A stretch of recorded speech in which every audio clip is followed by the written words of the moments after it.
Bismillahirrahmanirrahim. Assalamualaikum warahmatullahi wabarakatuh. Di antara perkara yang penting dalam syariat adalah masalah kehidupan rumah tangga. Masalah kehidupan rumah tangga mendapat perhatian besar dalam syariat Islam.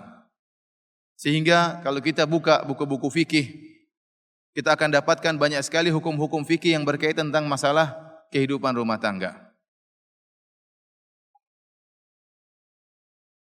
Bahkan syariat menjadikan kehidupan rumah tangga sebagai salah satu sarana untuk meraih pahala yang besar. Untuk meraih pahala yang besar. Karenanya jumhur ulama berpendapat, kalau ada dua orang lelaki, yang satu menikah dan yang satu tidak menikah. Yang satu tidak menikah kenapa? Dia tidak menikah karena ingin konsentrasi untuk beribadah kepada Allah. Karena secara logis kalau seorang menikah, maka waktunya untuk beribadah berkurang. Waktu untuk baca Al-Quran berkurang, waktu untuk salat malam berkurang, waktu untuk puasa sunnah berkurang. Kenapa? Karena dia harus tersibukkan mengurus anak dan istrinya. Sehingga ada seorang yang tidak ingin menikah supaya bisa konsentrasi beribadah kepada Allah. Ada lelaki tipe kedua, dia menikah, kemudian memiliki anak-anak, memiliki istri, sehingga waktunya terkurang, waktu ibadahnya terkurangi karena dia harus mencari nafkah untuk mengurus anak dan istri. Mana yang lebih afdal di antara keduanya? Jumhur ulama berpendapat yang lebih afdal adalah lelaki yang kedua. Lelaki yang kedua yang dia menikah, ya, meskipun waktu untuk baca Al-Quran berkurang, meskipun waktu untuk salat malam berkurang, dia lebih afdal daripada lelaki yang meninggalkan pernikahan karena untuk beribadah. Kenapa? Karena kata para ulama, tatkala dia mengurusi istrinya, mengurusi anak-anaknya, sungguhnya dia juga sedang dalam beribadah. Oleh karenanya, waktu ada seorang sahabat yang datang kepada Nabi SAW dan ingin tidak menikah dalam rangka untuk bisa beribadah, ya, dia ingin tidak menikah supaya bisa konsentrasi beribadah. Maka Nabi tegur. Nabi SAW berkata, "Inni la akhsyakum lillahu atqakum." Aku adalah orang yang paling takut kepada Allah dan paling bertakwa kepada Allah. Tetapi apa? Wa ana atazawwajun nisa. Tetapi aku menikahi para wanita. Faman raghiba an sunnati falaysa minni. Barang siapa yang benci dengan sunnahku bukan dari golonganku. Bahkan Allah menjadikan bukan cuma Nabi Muhammad SAW, di antara nikmat karunia yang Allah berikan kepada para rasul adalah mereka menikah dan punya keturunan. Walaqad arsalna rusulan min qablika wa ja'alna lahum azwajan wa dzurriyyah. Kata Allah Subhanahu wa taala, sungguh kami telah mengutus para rasul sebelum engkau wahai Muhammad, dan kami berikan anugerah kepada mereka istri-istri dan anak-anak. Oleh karenanya, pandangan kita jangan sempit, jangan kita pandang namanya ibadah cuma terbatas di masjid, cuma terbatas baca Al-Qur'an, puasa sunnah, ya. Ternyata Allah membuka pintu-pintu ibadah yang luas. Di antaranya beribadah dengan berumah tangga. Oleh karena Nabi SAW menganjurkan para pemuda untuk segera menikah. Dalam hadisnya kata Nabi SAW kepada para sahabat, para pemuda yang belum menikah, "Ya ma'syaras syabab, man istata'a minkumul ba'a falyatazawwaj." Wahai para pemuda sekalian, barang siapa di antara kalian yang mampu untuk menikah, maka menikahlah. Fa innahu aghaddu lil basar wa ahsanu lil farj. Karena menikah lebih mudah menundukkan pandangan dan lebih mudah untuk menjaga kemaluan. Faman lam yastati' fa alaihi bisiyam. Barang siapa yang tidak mampu untuk menikah, belum punya ekonomi yang mapan, maka hendaknya dia berpuasa. Oleh karenanya pernikahan itu sendiri merupakan ibadah. Nah, para hadirin hadirat yang dirahmati oleh Allah Subhanahu wa taala, tatkala kita mengetahui pernikahan merupakan ibadah, merupakan sunnah Nabi sallallahu alaihi wasallam, maka kita hendaknya berusaha menjalankan pernikahan tersebut sesuai dengan syariat Islam, dengan syariat Nabi Muhammad sallallahu alaihi wasallam. Agar pernikahan tersebut bukan hanya sekedar perkara duniawi, bukan hanya sekedar memenuhi kebutuhan biologis, tetapi dia bernilai ibadah di sisi Allah Subhanahu wa taala. Ya, sebagai contoh sederhana bagaimana pernikahan itu merupakan ibadah. Dalam satu hadis Rasulullah SAW mengatakan, "Man ghassala waqtasala wa bakkara wabtakara." Barang siapa yang di hari Jumat Di pagi hari dia menggauli istrinya. Akhirnya dia pun harus mandi wajib dan istrinya pun harus mandi wajib. Wa bakkara wabtakara, kemudian dia segera pergi ke masjid di pagi hari. Tsumma dana minal imam, kemudian dia duduk dekat dengan imam untuk mendengarkan khutbah Jumat. Wastama'a wa ansata, kemudian dia memperhatikan, mendengar dengan saksama. Apa kata Nabi sallallahu alaihi wasallam? Kana lahu bi kulli khutwatin yakhtuha, maka setiap langkah yang dia langkahkan menuju masjid tersebut di pagi hari Jumat, dia akan mendapatkan pahala puasa dan pahala solat malam. Ini hadis hanya bisa dipraktekkan bagi orang-orang yang sudah menikah. Yang masih jomblo ya kita doakan semoga cepat menikah ya. Kasihan mereka ya, kasihan. Hadirin dan hadirat yang dirahmati Allah Subhanahu wa taala. Bapak dan Ibu yang dirahmati oleh Allah Subhanahu wa taala. Nah, tatkala kita tahu pernikahan itu merupakan ibadah, kita harus tahu apa tujuan pernikahan. Para ulama menyebutkan perkara-perkara yang dikenal dengan maqasiduz zawaj, yaitu tujuan utama dari pernikahan. Di antaranya 3 perkara yang mereka sebutkan. Yang pertama adalah untuk memperoleh keturunan. Wa ja'alna lahum azwajan wa dzurriyyah. Kami jadikan bagi para rasul tersebut, kata Allah, kami jadikan bagi mereka istri-istri dan anak keturunan. Kata Nabi sallallahu alaihi wasallam, tazawwajul wadudal walud. Fa inni mukatsirun bikumul umama yaumal qiyamah. Menikahilah wanita yang penyayang dan subur, karena aku bangga punya umat yang banyak pada hari kiamat di hadapan nabi-nabi yang lain. Kemudian di antara tujuan dari pernikahan adalah ghadul basar wa husnul farji, menundukkan pandangan dan jaga kemaluan. Di antara tujuan pernikahan. Karena manusia diciptakan punya syahwat dan dia harus menyalurkan syahwat tersebut di tempat yang benar. Dengan menikah dia akan lebih menundukkan pandangan dan bisa menjaga kemaluannya. Ada tempat untuk dia menyalurkan syahwatnya, baik lelaki maupun perempuan. Dan di antara tujuan pernikahan yang Allah sebutkan dalam Al-Qur'an adalah mawaddah dan rahmah, menumbuhkan cinta kasih antara suami dan istri. Ini di antara tujuan pernikahan.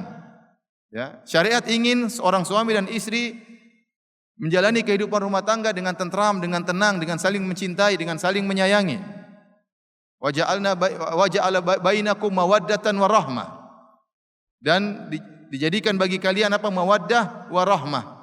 Cinta dan rahmat.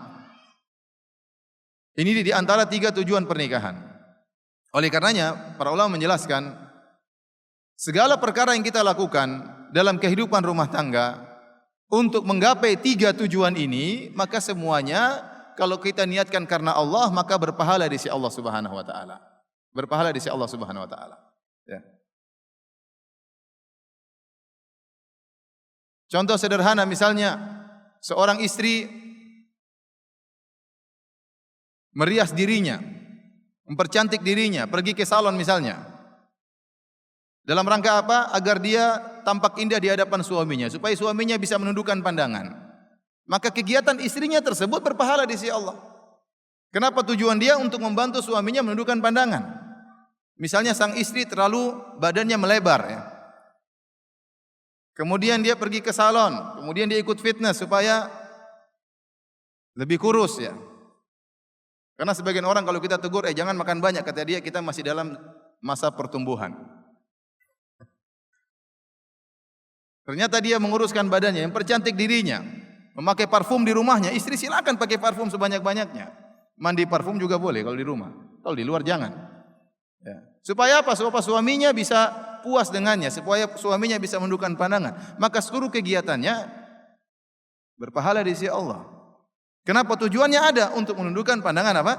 Suaminya. Ini sebagai contoh ya. Dan segala kegiatan yang dilakukan oleh suami dan istri, selain beribadah, selain sholat, selain baca Quran, segala kegiatan yang dilakukan oleh suami dan istri untuk menumbuhkan cinta kasih antara suami dan istri, maka berpahala di sisi Allah Subhanahu wa taala. Bahkan begitu agungnya tujuan menumbuhkan cinta kasih suami dan istri, bahkan dalam syariat diperbolehkan bohong antara suami istri dalam rangka untuk menumbuhkan cinta kasih. Rasulullah SAW menyebutkan, la yahilul kadhibu illa fi thalath. Dusta itu haram kecuali pada 3 perkara. Padahal dusta itu dosa. Bukankah Nabi SAW mengatakan, iyyakum wal kadhib, fa innal kadhiba yahdi ilal fujur, wa innal fujura yahdi ilan nar.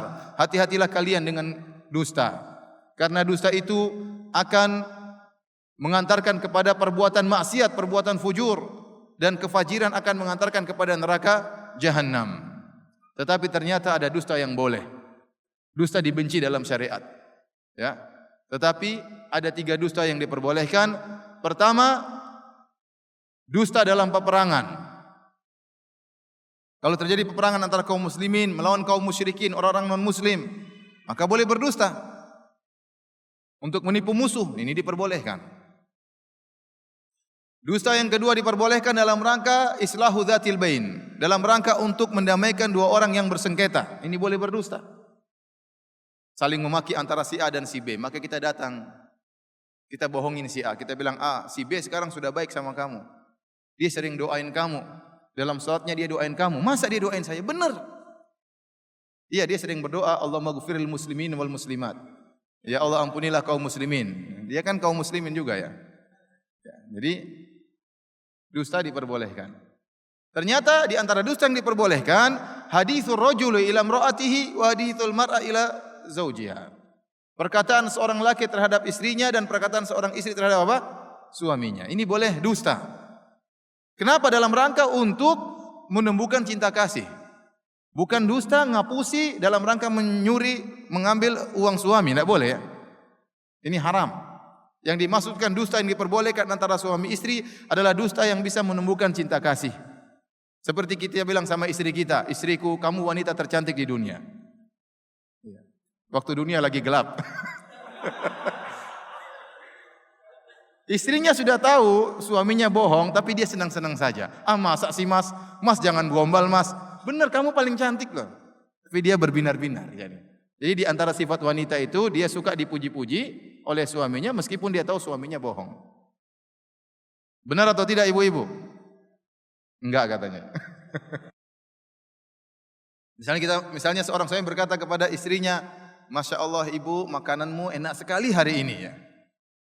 Padahal enggak enak. Tapi enggak enak kalau istrinya nanya, ya gimana mas masakannya? Ya bilang enak aja, kalau enggak enak diomelin. Oh enak ya.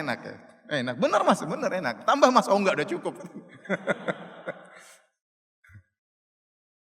Atau istri antum bertanya sama antum, mas, cantikan saya atau dia mas? Ini pertanyaan menjebak ini, hati-hati. Jangan sekali si antum bilang dia lebih cantik, jangan. Antum bilang aja kamu lebih cantik, meskipun bohong. Padahal cantiknya jauh beda. Hati-hati, ini bohong yang diperbolehkan. Bohong yang diperbolehkan. Ada seorang syekh pernah cerita, ada seorang ibu-ibu, ya, seorang lelaki ikut pengajian. Dia mendengar ceramah tentang bolehnya berdusta demi menyenangkan hati istrinya. Maka dia ingin praktekkan. Begitu dia pulang ke rumah, maka dia segera puji makanan istrinya. Biasanya dia enggak pernah muji. Dia bilang, bu, Masya Allah masakanmu enak bu, luar biasa bu, enak sekali. Kata istrinya, mas, tumben muji masakan mas. Itu masakan saya ambil dari tetangga mas. Baik. Hadirin dan hadirat yang dirahmati oleh Allah Subhanahu wa taala. Nah, pada pertemuan kita pagi hari ini, kita akan menyampaikan ayat-ayat yang tujuan kita membaca ayat-ayat ini kita tafsirkan dengan penjelasan para ulama dalam rangka untuk menumbuhkan cinta kasih antara suami dan istri. Karena menumbuhkan cinta kasih antara suami dan istri ya merupakan tujuan syariat. Bahkan boleh berbohong demi hal ini.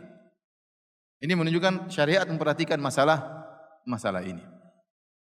Ada 4 ayat yang saya pilih dari sekian banyak ayat dalam Al-Quran yang ada kaitannya dengan masalah kehidupan rumah tangga ya. Semoga dengan pelajari ayat-ayat tersebut semakin tumbuh cinta kasih antara suami dan istri dan semakin baik hubungan antara suami dan istri. Ayat yang pertama adalah ayat dalam surat Al-Baqarah ayat 187. Allah Subhanahu wa taala berfirman, "Uhilla lakum lailatas shiyami rafathu ila nisaikum.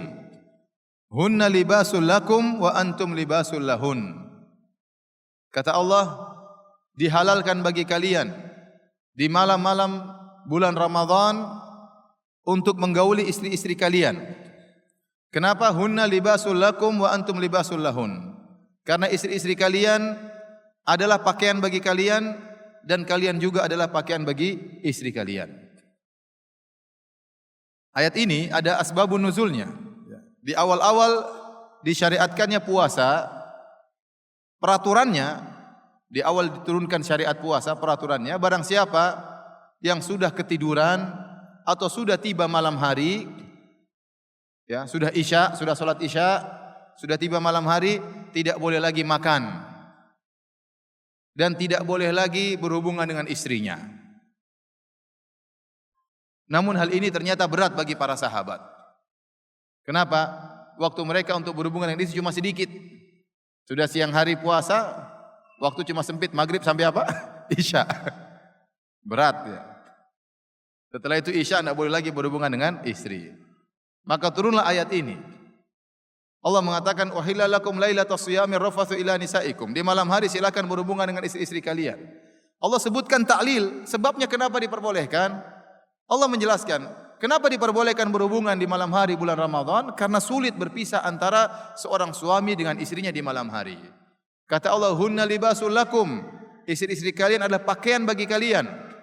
Wa antum libasul lahun. Dan kalian adalah pakaian bagi istri-istri kalian. Dan subhanallah, Allah memberi ungkapan dengan pakaian yang menunjukkan kedekatan dan kelengketan luar biasa antara seorang dengan bajunya.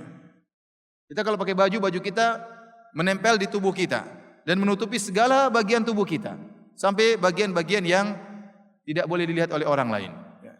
Ini menunjukkan kedekatan antara si pemakai baju dengan bajunya, dan demikianlah Allah menggambarkan antara kedekatan seorang suami dengan istri dan sebaliknya istri dengan suaminya. Karena kedekatan yang begitu dekat ini, maka tidak pantas mereka diharamkan untuk berhubungan di malam hari meskipun di malam hari bulan Ramadan. Hadirin dan hadirat yang dirahmati oleh Allah Subhanahu wa taala, yang ingin saya sampaikan pada kesempatan kali ini tentang masalah libas. Allah menggunakan istilah libas, libas pakaian. Dan dalam bahasa Arab libas itu menunjukkan kedekatan yang luar biasa. Kedekatan yang luar biasa. Bahkan terjadi ketercampuran. Makanya Allah mengatakan contohnya wala talbisul haqqo bil batil. Janganlah kalian mencampur adukan, melibaskan kebenaran dengan kebatilan. Artinya apa? Tercampur, jangan dicampur baurkan, harus dipisahkan. Kalau sudah tercampur baur antara kebenaran dengan kebatilan, dikatakan iltibas. Telah terjadi libas. Saking begitu dekatnya. Contoh Allah Subhanahu wa taala berfirman, "Wa libasut taqwa dzalika khair." Dan pakaian ketakwaan itulah ya yang lebih baik. Ya. Pakaian ketakwaan itu adalah yang lebih baik. Allah menyebutkan takwa harus menjadi pakaian seorang muslim. Seakan-akan ketakwaannya menempel pada dirinya seluruhnya. Maka dia bertakwa dalam pandangannya, dia bertakwa dalam lisannya, dia bertakwa dalam pendengarannya, dia bertakwa dalam langkah kakinya. Karena Allah menamakan takwa dengan libas, pakaian. Sehingga benar-benar melengket pada dirinya, merasuk dalam seluruh tubuhnya. Contohnya Allah juga menggunakan kalimat libas dalam satu ayat. Allah berfirman, "Wa dharaballahu mathalan qaryatan kanat aminatan mutmainnatan ya'tiha rizquha ragadan min kulli makanin fakafarat bi an'amillah fa'adzaqaha Allah libasal ju'i wal khaufi bima kanu yasnaun." Kata Allah, Allah memberikan suatu perumpamaan tentang suatu negeri. Yang negeri tersebut tadinya aman, tadinya tentram. Rezeki datang kepada negeri tersebut dari segala penjuru datang rezeki tersebut yang berlimpah ruah. Fakafarat bi an'amillah. Kemudian negeri tersebut kufur kepada Allah Subhanahu wa taala. Kufur terhadap nikmat-nikmat Allah. Maka Allah mengatakan apa? Fa'adzaqaha Allah libasal ju'i wal khauf. Maka Allah buat negeri ini penduduknya merasakan pakaian kelaparan dan pakaian ketakutan. Kata Ibnu Taimiyah rahimahullahu taala dalam Majmu' Fatawa, beda seandainya kalau Allah mengatakan maka Allah merasakan kepada mereka kelaparan dan ketakutan.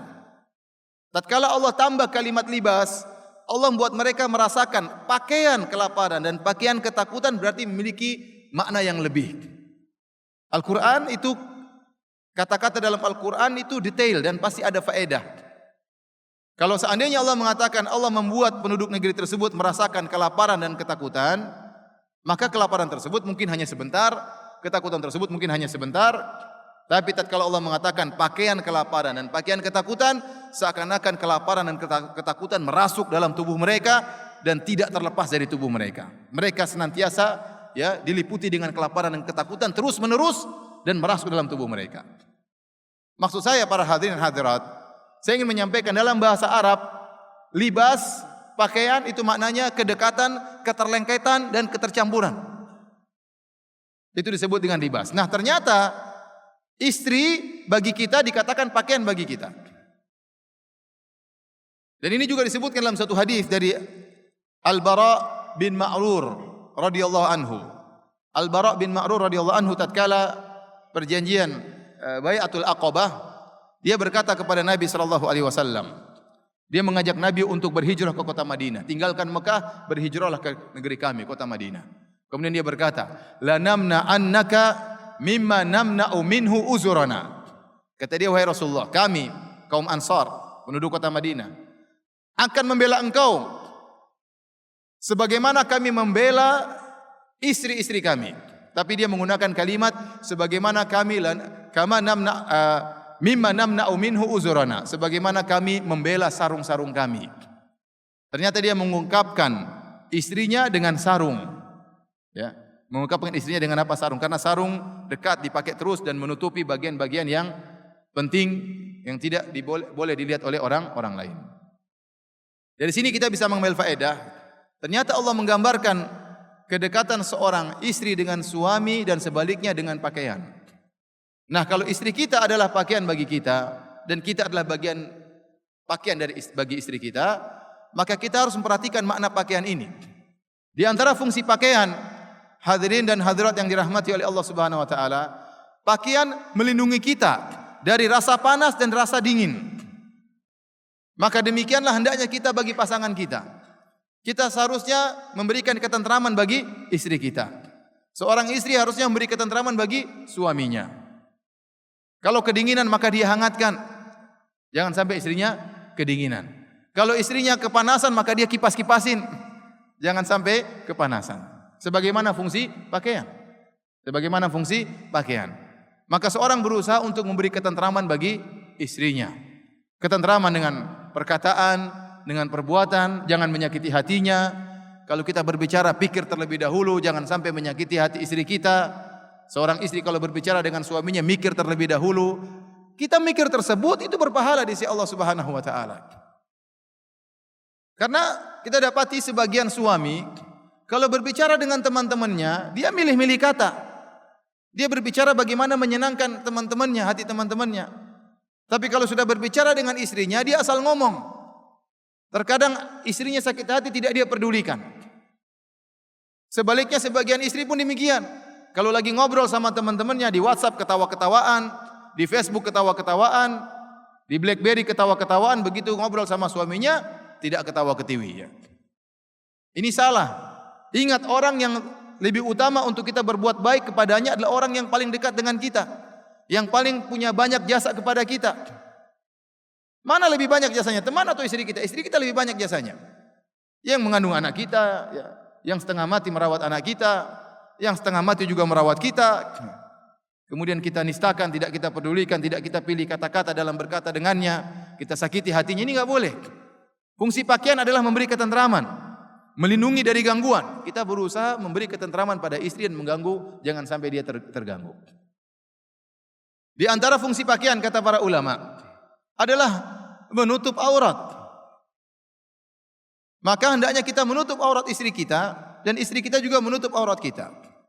Maka saya ingatkan kepada bapak dan ibu-ibu yang dirahmati oleh Allah Subhanahu wa taala. Jangan sampai kita membuka aurat pasangan hidup kita. Tidak ada yang paling mengetahui tentang aurat kita kecuali pasangan kita. Tidak ada yang lebih mengetahui tentang kekurangan-kekurangan kita, aib-aib kita kecuali pasangan kita. Kita punya teman dekat, kita punya orang tua, kita punya kakak, punya adik.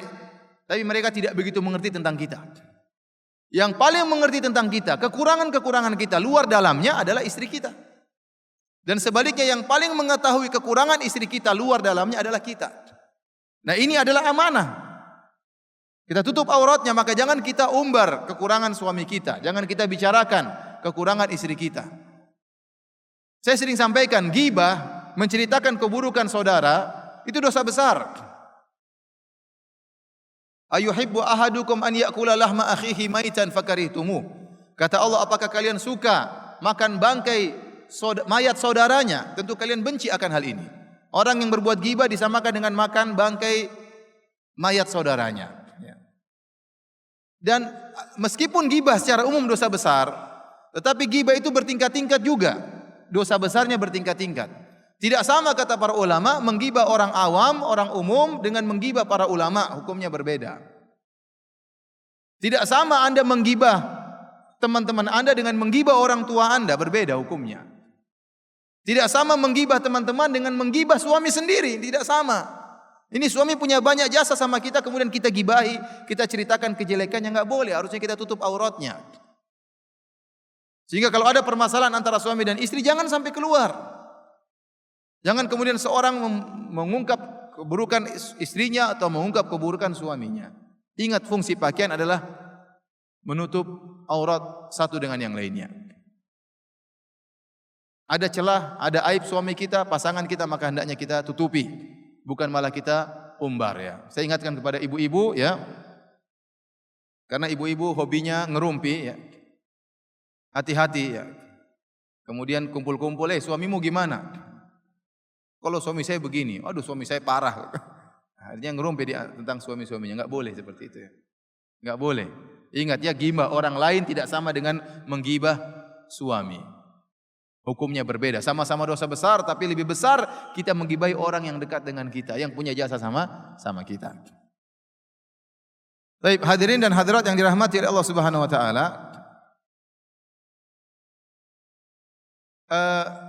Di antara penjelasan ahli tafsir tentang makna libas, ya. Mereka mengatakan, ingat wahai sang suami, istrimu adalah pakaianmu.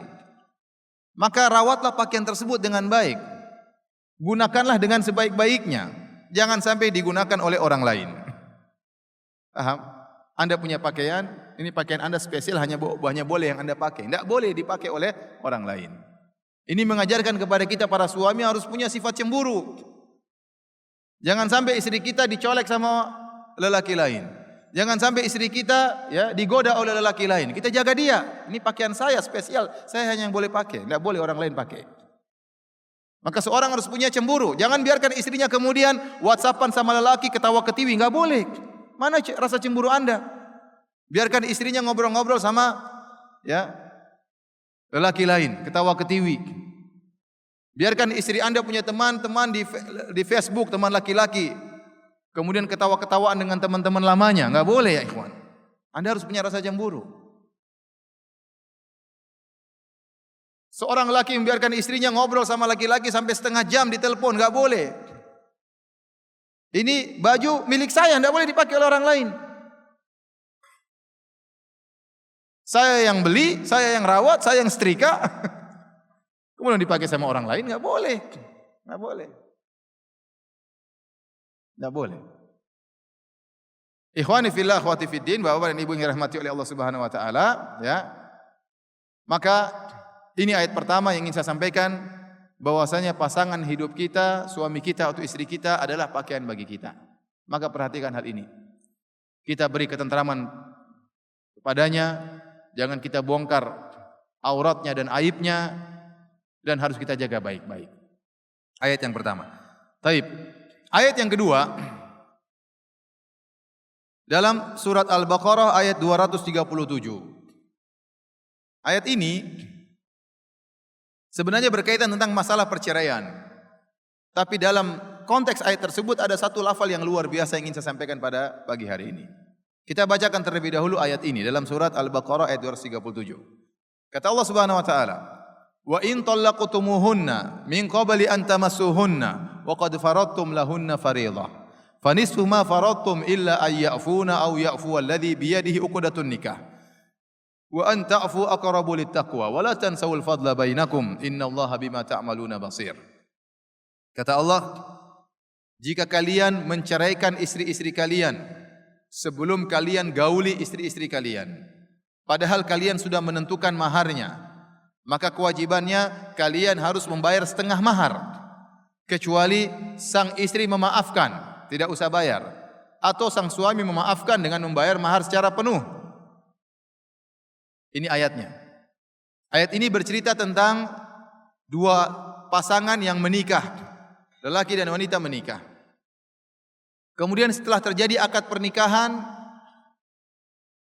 belum tinggal serumah, tiba-tiba lelaki berubah pikiran, dia ceraikan istrinya.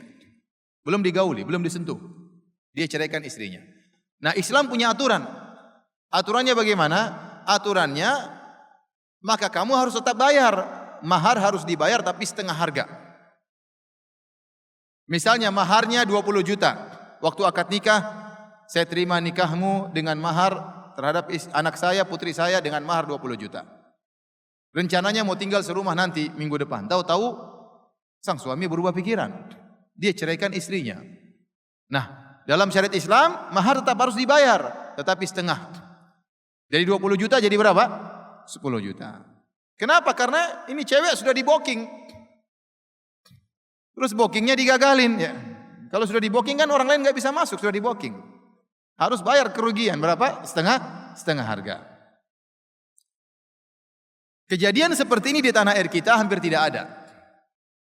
Kalau di Arab Saudi sampai sekarang masih mungkin terjadi. Kenapa?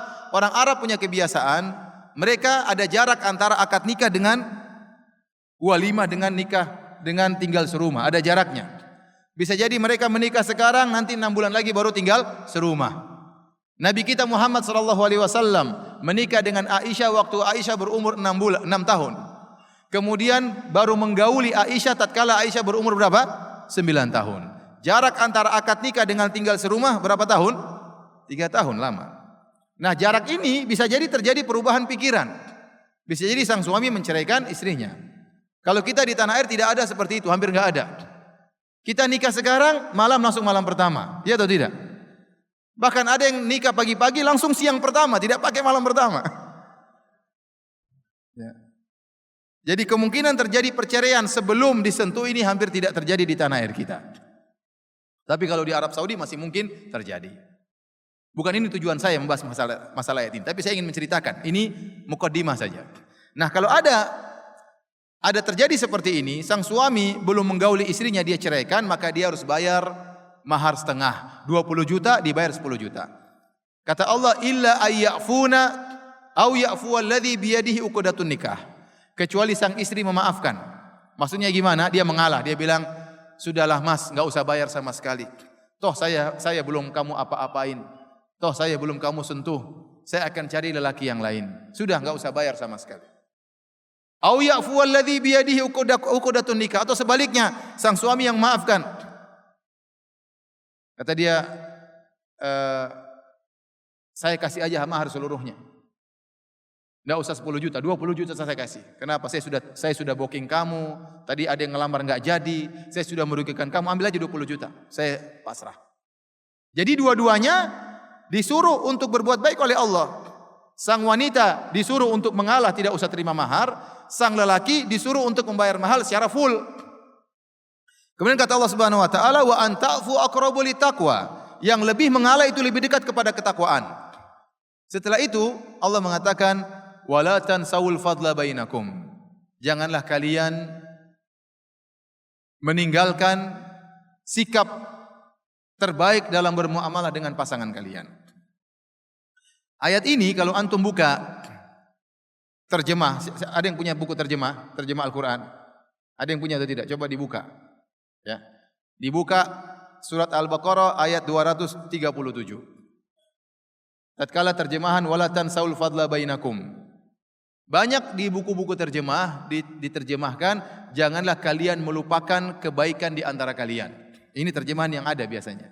Janganlah kalian melupakan kebaikan di antara kalian. Namun ini dikritiki oleh para ulama. Karena terjemahan ini tidak sesuai dengan tafsiran ayat. Kalau Anda baca tafsiran ayat ini dalam buku-buku tafsir, maksudnya bukan demikian. Meskipun Pernyataan jangan melupakan kebaikan pasangan kalian yang telah lalu itu pada zatnya juga benar. Tetapi dia bukan tafsiran ayat ini.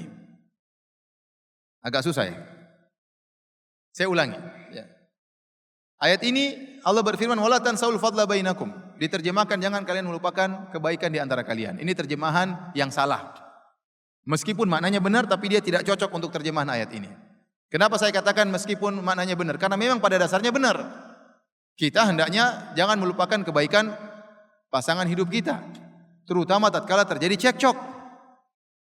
Rasulullah SAW melarang kita menilai hanya tatkala terjadi cekcok. Rasulullah SAW menyuruh kita untuk menilai dari awal sampai akhir. Kita pandang kebaikan-kebaikan yang lalu. Kita timbang dengan keburukan yang sekarang. Baru kita ambil keputusan. Jangan seorang terprovokasi kemudian emosi hanya menilai pada tatkala terjadi kesalahan. Makanya Nabi SAW bersabda, la yafruqu mu'minun mu'minah in kariha minha khuluqan radhiya minhal akhar. Janganlah seorang lelaki yang mukmin membenci istrinya yang mukminah. Kalau dia benci satu perangai dari istrinya, dia akan ridho suka dengan perangai istrinya yang lain.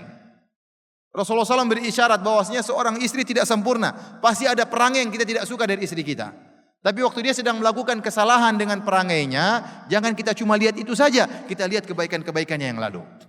Kita lihat kebaikan-kebaikannya yang lain. Ya.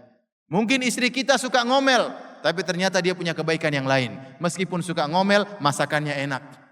Sambalnya enak. Kemudian ternyata dia cantik. Ternyata dia rajin. Ya, ada satu kekurangannya. Jangan kita cuma nilai itu saja. Ya. Mungkin istri kita badannya gembrot mungkin ya. Mungkin antum jangan bilang istri saya gembrot ya, enggak ya. Mungkin istri sebagian kita badannya mungkin sudah melebar dan berkembang ya. Jangan kita cuma lihat itu saja kekurangannya, banyak kebaikannya. Dia berkembang begini gara-gara mengandung anak kita banyak. Ya, kita ingat kebaikan-kebaikannya. Ya. Dia memasuki masa pertumbuhan karena demi kita. Kita ingat kebaikan-kebaikannya. Ya. Meskipun dia demikian ternyata akhlaknya mulia, lembut. Ingat kebaikan-kebaikan. Rasulullah larang kita hanya menilai keburukan, tidak boleh. Larangan ini terutama kepada para wanita. Karena yang sering menilai hanya keburukan itu para wanita. Makanya dalam hadis Rasulullah SAW tatkala khutbah Id, Rasulullah SAW kemudian melangkahkan kaki menuju ke shaf para wanita. Rasulullah SAW memberikan khutbah khusus untuk para wanita. Kata Nabi SAW, ya ma'syaran nisa tasaddaqna. Fa inna kunna aktsara hatabi jahannam. Wahai para wanita sekalian, bersedekahlah kalian. Kenapa? Karena kebanyakan kalian penghuni neraka jahanam. Ada seorang wanita sahabiyah bertanya kepada Nabi, "Ya Rasulullah, lima ya Rasulullah? Kok bisa kami para wanita paling banyak penghuni neraka jahanam?" Nabi menjelaskan sebabnya. Fa inna kunna takfurnal ashir wa tukthirnal la'nah. Karena kalian para wanita suka lupa dengan kebaikan suami.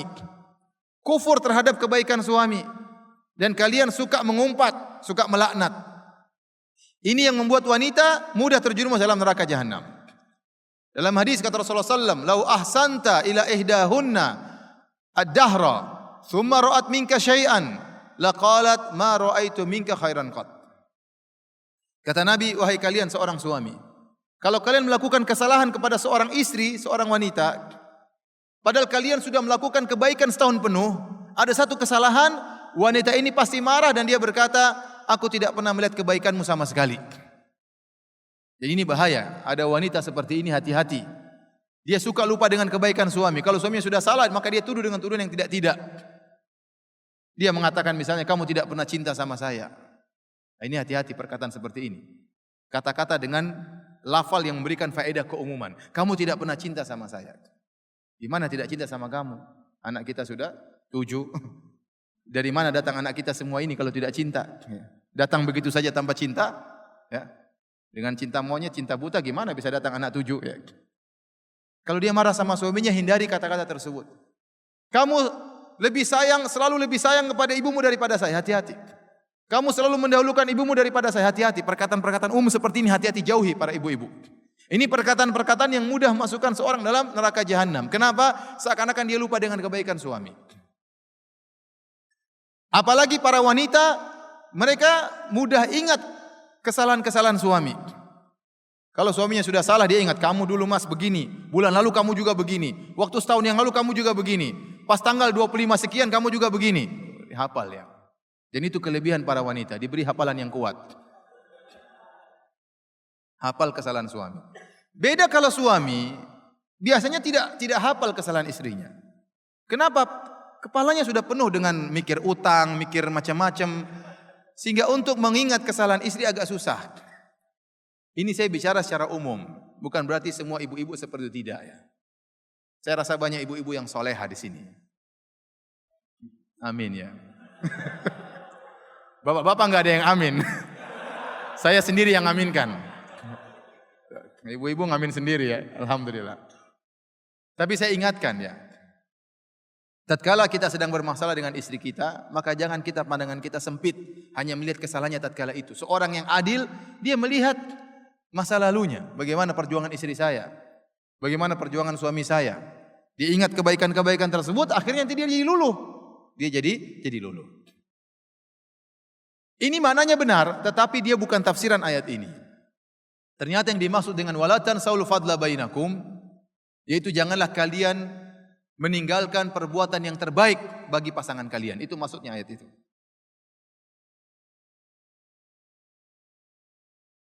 Meskipun tidak pernah kenal sebelumnya, seorang berusaha melakukan yang terbaik bagi orang lain. Kata Syekh Sa'di rahimahullahu taala, muamalatul ghair, kita bermuamalah dengan orang lain, ada dua tingkatan. Tingkatan yang pertama, al-muamalah bil adl, bil insaf.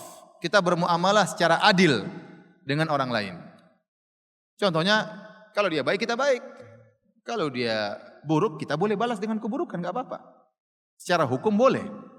Tidak boleh kita menzaliminya, tidak boleh berlebih-lebihan. Ini berarti kita bermuamalah dengan dia dengan keadilan. Ada tingkat kedua, al-muamalatu bil fadl. Kita bermuamalah dengan orang lain dengan yang terbaik. Meskipun dia tidak pernah baik sama kita. Tingkatan kedua ini yang paling afdal, yang dianjurkan oleh syariat. Sebagai contoh, Nabi Ibrahim alaihissalam. Nabi Ibrahim alaihissalam bagaimana luar biasanya dalam menjamu tamu. Allah sebutkan dalam Al-Quran, hal ataka hadithu dhaifi Ibrahim al-mukramin. Tidakkah datang kepada engkau tentang kabar tamu-tamu Nabi Ibrahim yang mulia? Siapa? Para malaikat yang datang menjelma menjadi manusia bertamu kepada Nabi Ibrahim. Idz dakhalu alaihi faqalu salaman. Qala salamun qaumun munkarun. Para malaikat tersebut menjelma menjadi manusia, kemudian mengetuk pintu Nabi Ibrahim mengucapkan salam. Kata Nabi Ibrahim menjawab, keselamatan juga bagi kaum yang saya tidak kenal. Nabi Ibrahim tidak kenal mereka sebelumnya. Nabi Ibrahim tidak tahu alaihissalam, tidak tahu kalau itu ternyata malaikat, karena mereka sedang menjelma jadi manusia. Bertamu di rumah Nabi Ibrahim, apa kata Allah Subhanahu wa taala? Faragha ila ahlihi faja'a bi'ijlin samin. Nabi Ibrahim menjamu mereka, segera dia pulang, kemudian dia potong sapi yang gemuk, dia panggang, kemudian dia hidangkan kepada tamu-tamu yang tidak pernah dia kenal sebelumnya. Ingat, Nabi Ibrahim tidak pulang ke rumah nyeplok telur, enggak ya? Dia potong sapi. Ya, bukan potong ayam, potong apa? Potong sapi. Dalam rangka menjamu tamu yang tidak pernah dia kenal sebelumnya. Ini yang disebut dengan al-muamalatu bil fadl. Bermuamalah dengan orang lain dengan yang terbaik meskipun dia tidak punya kebaikan kepada kita sebelumnya, meskipun dia tidak punya jasa kepada kita sebelumnya. Dan itu yang dituntut seorang istri kepada suami dan seorang suami kepada istri. Bagaimana melakukan yang terbaik bagi pasangan dalam rangka mencari ridha Allah Subhanahu wa taala. Contoh, Nabi SAW bersabda, rahimahullahu ra'an samhan idza ba'a, samhan idza ishtara, samhan idza iqtada.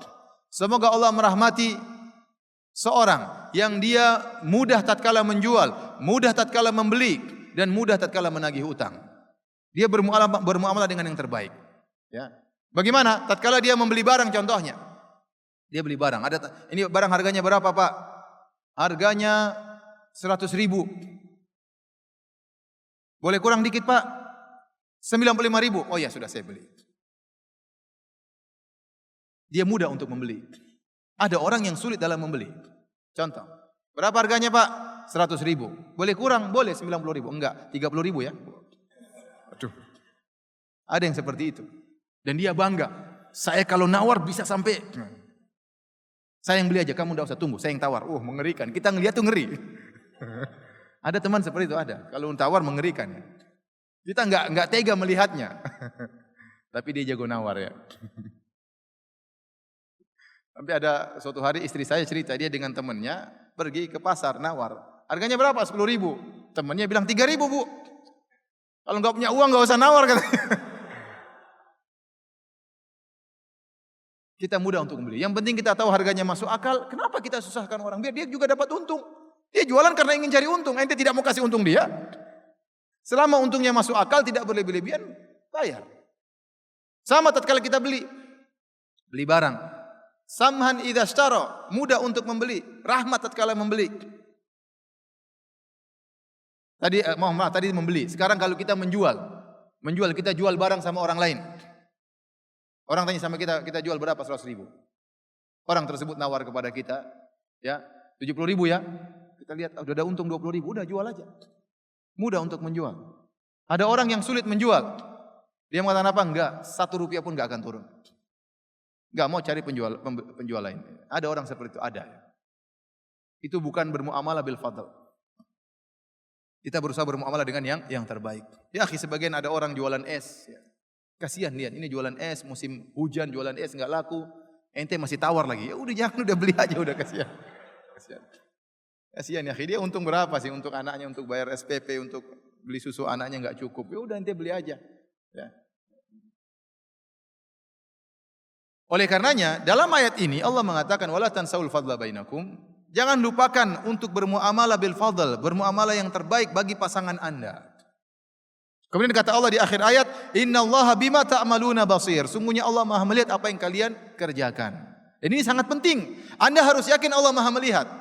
Kenapa waktu Anda senyum kepada istri Anda, waktu Anda pijit istri Anda, tidak ada yang lihat kecuali Allah Subhanahu wa taala. Dan itu sebenarnya semakin buat kita berat untuk berbuat baik. Kalau kita berbuat baik sama orang, sama anak buah, sama bos, karena ada nilai pujian. Tapi kalau kita sama istri, siapa yang memuji kita? Tidak ada yang lihat. Ingat, Allah yang puji. Allah yang puji. Maka kita tanamkan dalam diri kita, bermuamalah dengan istri harus dengan yang terbaik. Ya, kita dapat pahala. Kata Allah, innallaha bima ta'maluna basir. Sungguhnya Allah melihat apa yang kau lakukan. Kalau istri kita tidur, dia kedinginan, ambil selimut, tutup. Cium keningnya. Dia bangun tapi dia pura-pura tidur. Dia bahagia istri saya. Enggak ada yang lihat cuma Allah Subhanahu wa taala.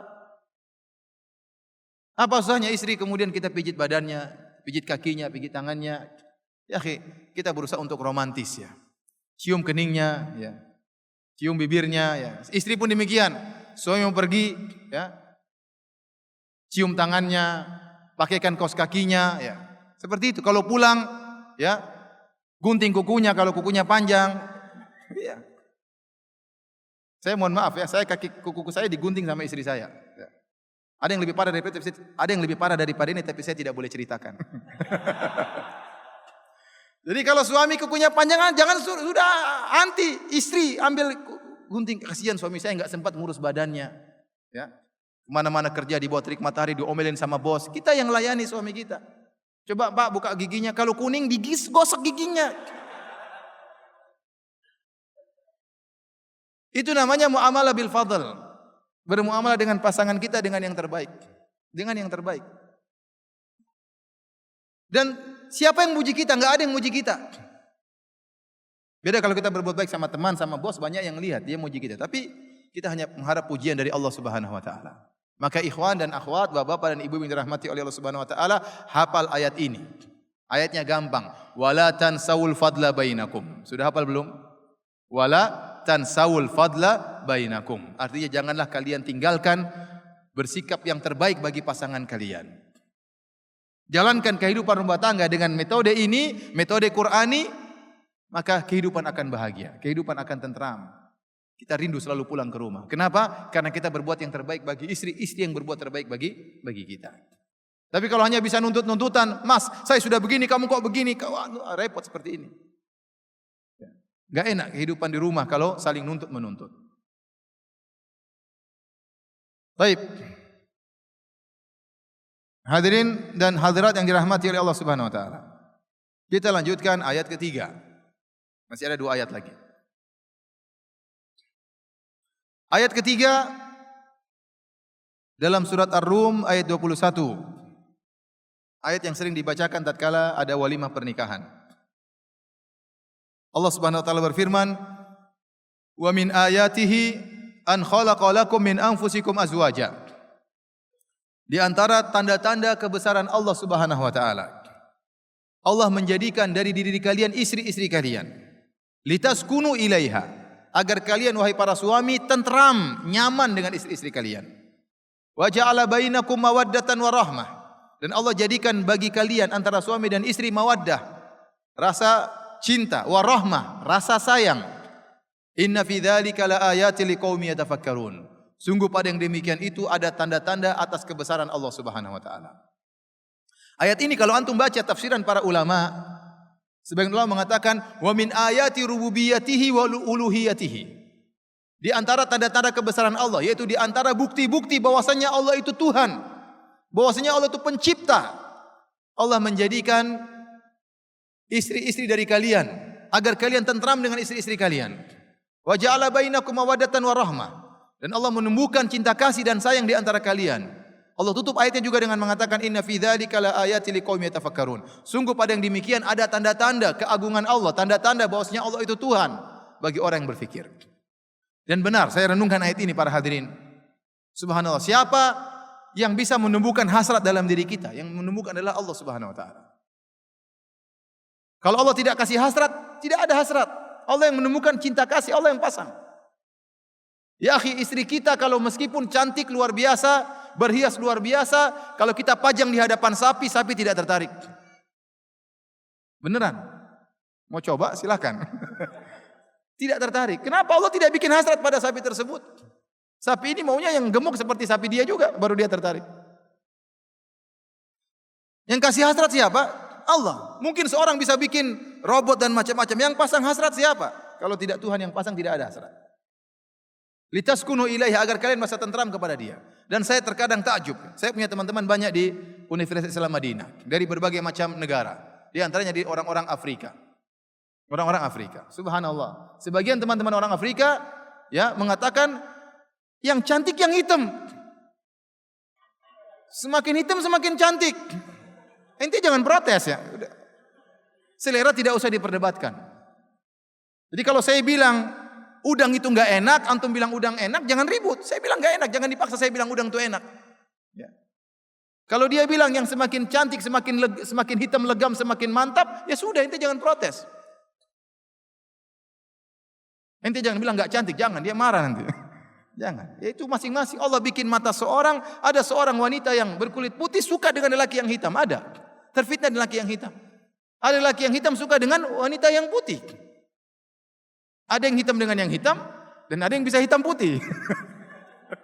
Semua yang pasang siapa? Allah Subhanahu wa taala. Saya subhanallah dari mana? Yang bikin Allah Subhanahu wa taala, yang bukan hasrat Allah Subhanahu wa taala. Ini membuktikan ada Tuhan. Ada Tuhan yang pasang hasrat tersebut. Ada Allah Subhanahu wa taala, ada pencipta. Makanya Allah mengatakan wa min ayatihi, di antara tanda-tanda bukti dia adalah Tuhan. Dia adalah Rabb, dia adalah Ilah. Dia menumbuhkan cinta kasih di antara wanita dengan suaminya.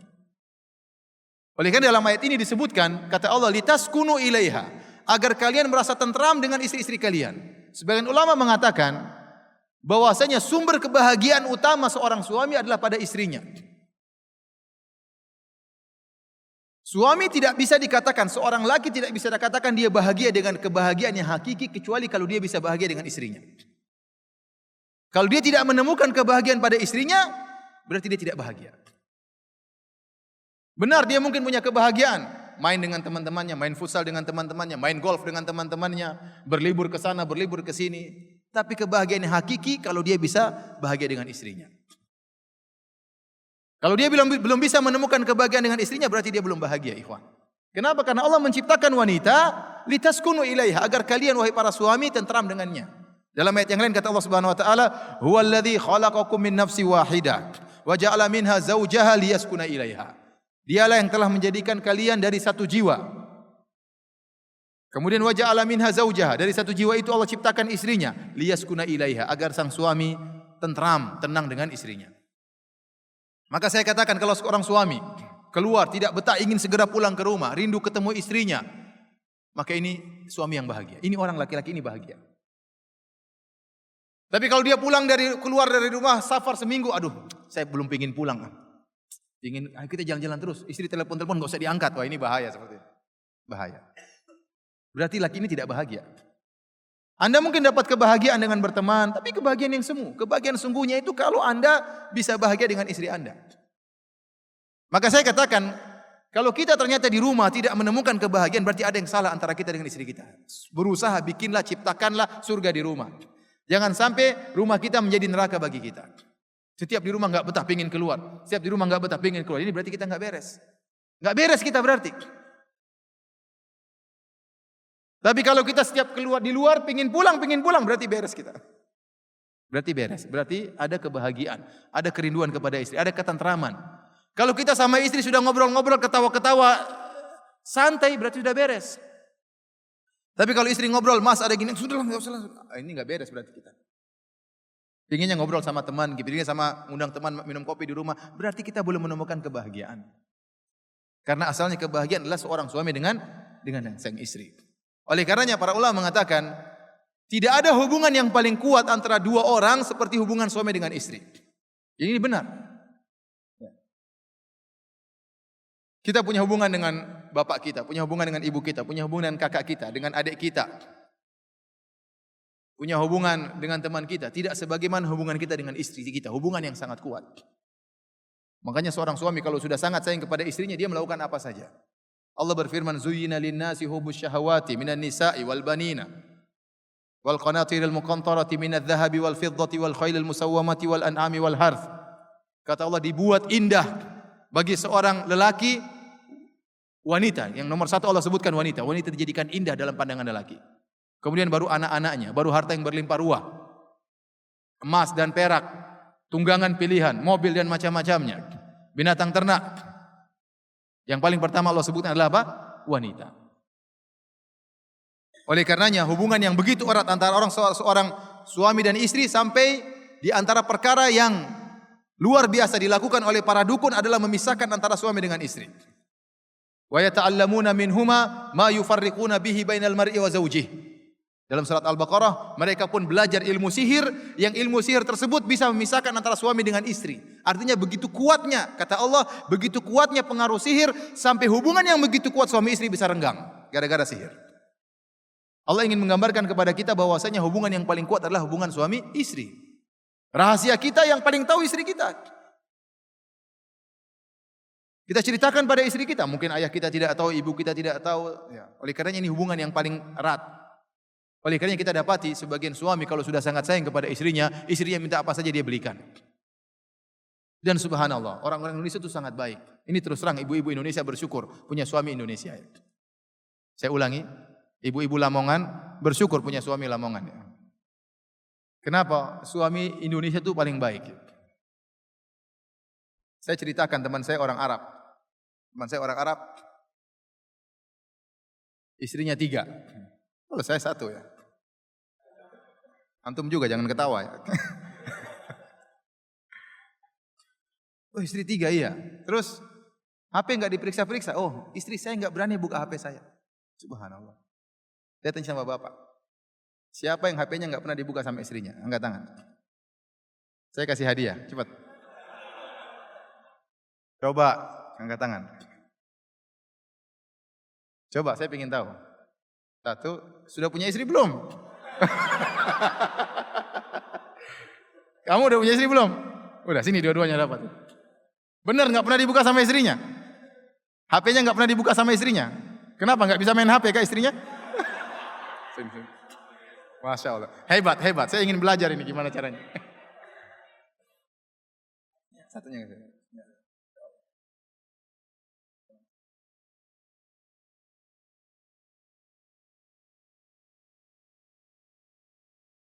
Orang Lamongan kan? Orang Lamongan. Masya Allah, orang Lamongan ada yang hebat-hebat juga. Terus teman saya juga yang punya istri 2, istri 3, orang Arab biasa nikah ya. Nikah banyak biasa ya. Bahkan kemarin ada saya dengar cerita ada orang ingin menikah, dia diskusi sama anak-anaknya. Gimana? Papa mau nikah. Yang itu kurang pas papa, yang ini aja subhanallah. Diskusi sama anak-anaknya untuk cari istri baru buat siapa? Bapaknya. Kita mustahil begitu. Bapak jangan macam-macam pak. Jadi kondisi berbeda.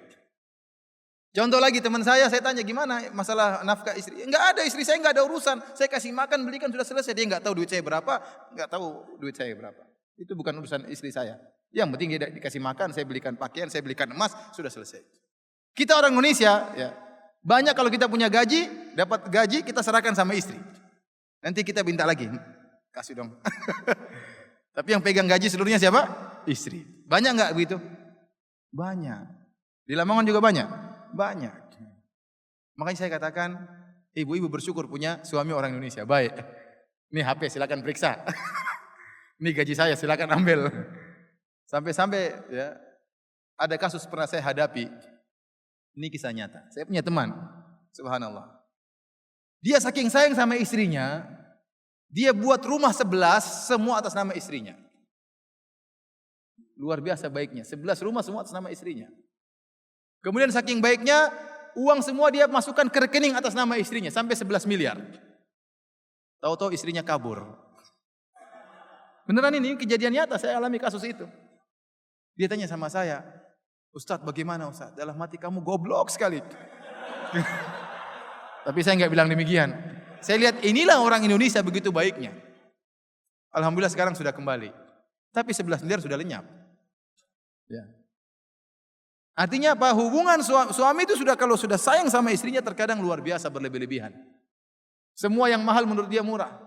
Sampai terkadang ibunya tidak dia perhatikan, bapaknya tidak dia perhatikan, saudaranya tidak dia perhatikan gara-gara istrinya. Istrinya minta jalan-jalan ke luar negeri, dia keluarin duit. Ibunya minta sesuatu, kasih sedikit saja. Hati-hati para suami. Ya. Saya ingin menjelaskan kita harus mengambil sikap tengah. Benar kita sayang sama istri kita dan harus kita sayang. Kalau kita kurang sayang, tumbuhkan bagaimana cara-cara agar kita bisa sayang sama istri kita. Agar kita rindu untuk pulang ke rumah. Agar kita tentram tatkala ngobrol sama istri kita. Kalau enggak nyambung, disambung-sambungkan gimana caranya. Kalau kita sudah merasa demikian, berarti kita sudah bahagia. Berarti kita sudah bahagia. Oleh karenanya, saya ingatkan, jadikanlah kebahagiaan di rumah adalah prioritas kita. Jangan sampai kita mengorbankan kebahagiaan di rumah untuk mencari kesuksesan yang lain. Enggak. Ente tidak akan mendapatkan kebahagiaan sungguhnya. Bapak-bapak sekalian tidak akan mendapatkan kebahagiaan sungguhnya kecuali kalau di rumah ketemu dengan istri, rindu ketemu istri, ketemu anak-anak. Nah, itu baru namanya bahagia yang sempurna, yang benar. Taib. Hadirin dan hadirat yang dirahmati Allah Subhanahu wa taala, kita sampai pada ayat yang terakhir. Ayat yang terakhir